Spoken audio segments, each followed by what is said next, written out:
बहन बेटियों के बारे में, औरत के बारे में, लेकिन उस पाखंडी को ये पता नहीं है कि दुनिया के अंदर बच्ची किसी घर में पैदा होती थी तो उसको ऐब समझा जाता था, उसको फ़ौरन मार दिया जाता था। या किसी भी मज़हब में उस वक्त के दौर में अगर किसी औरत का पति मर जाता था तो बेवा औरत को रहना बहुत उसको गिरा हुआ समझते थे, तो उसको भी मार के उसके साथ में दफन कर देते थे। लेकिन हमारे पैगंबर मोहम्मद सल्लल्लाहु अलैहि वसल्लम की वजह से बेटियों को इज़्ज़त मिली है और औरतों को इज़्ज़त मिली है। प्रदेश के रहने वाले एक महंत हैं, संत हैं, जिन्होंने गाज़ियाबाद ज़िले के अंदर डासनी गांव है, देवी मंदिर के वो संत हैं जिनका नाम नरसिंहानंद है, जिन्होंने हमारे प्रोफेट मोहम्मद सल्लल्लाहु अलैहि वसल्लम पर गंदी ज़ुबान से गंदे तरीके से टिप्पणियाँ की है। उस मामले को लेकर हम जिला कलेक्टर के पास में आए थे। महामहिम राष्ट्रपति के नाम पे हमने ज्ञापन सौंपा है और वो अभी जेल में थे। पहले भी उन्होंने इस्लाम धर्म पर गलत तरीके से टिप्पणियाँ की थी, उसके बाद उनको सज़ा हुई, पैरोल पर बाहर आए थे।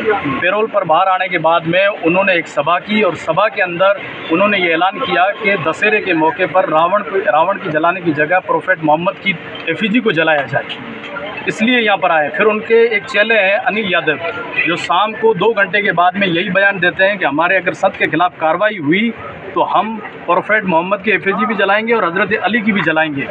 इसलिए ये ज़ुबान और ये नफ़रत हमको बर्दाश्त नहीं है। हमारे घरों पर आपने बुलडोज़र चलाए, सब कुछ किया हमारे खिलाफ़ आपने, हमने सारी चीज़ों को बर्दाश्त कर लिया है, लेकिन हमारे पैगंबर मोहम्मद सल्लल्लाहु अलैहि वसल्लम हमारा एक जिस्म का दिल है, दिल पे आप वार करोगे तो हम कतई बर्दाश्त नहीं करेंगे। आज पूरे भारत के अंदर इसका विरोध हो रहा है। इससे पहले बाबा रामगिरी महाराष्ट्र में उन्होंने भी गलत टिप्पणी की, नीतीश राणे है उन्होंने भी गलत टिप्पणी की, उसके बाद में इसने की।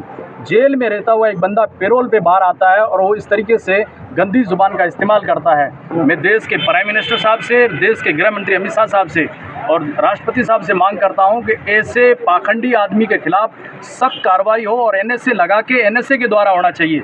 अगर यही ज़बान अगर इस्लाम धर्म से जुड़ा हुआ कोई मुसलमान इस्तेमाल करता तो आज तक वो आतंकवादी घोषित हो जाता। लेकिन मैं मेरी तरफ से कहता हूं कि सबसे बड़ा भारत की सरजमीन पर अगर कोई टेररिस्ट और आतंकवादी है तो नरसिंहानंद है, जिन्होंने आज हमको मजबूर कर दिया और उन्होंने इस तरीके से गंदी ज़बान इस्तेमाल की है कि हमको शर्म महसूस होती है। मैंने टीवी चैनलों के माध्यम से उत्तर प्रदेश के बड़े बड़े संत हैं सनातन धर्म के, उनके बयान सुने, वो कह रहे हैं कि हम बहुत दुखी हैं, बहुत परेशान हैं, इस आदमी ने हमारे पूरे सनातन धर्म को बदनाम कर दिया है।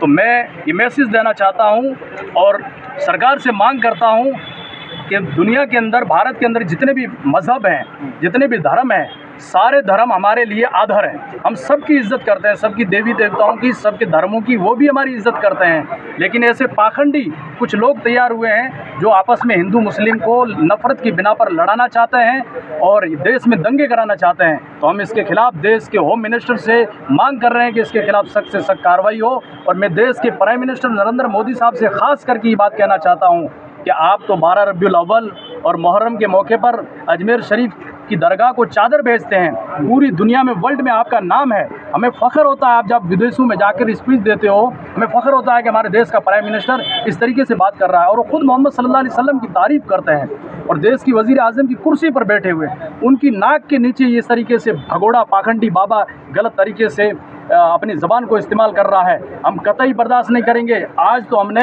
शांतिपूर्ण मौन तरीके से मैसेज दिया कि इसके खिलाफ एनएसए लगा के कार्रवाई करो। अगर कार्रवाई नहीं की गई तो हम फिर सड़कों पर आएंगे, किसी भी हाल में उसको बर्दाश्त नहीं करेंगे। अच्छा, ये दूसरी बार उन्होंने ऐसा? बिल्कुल दूसरी बार उन्होंने किया।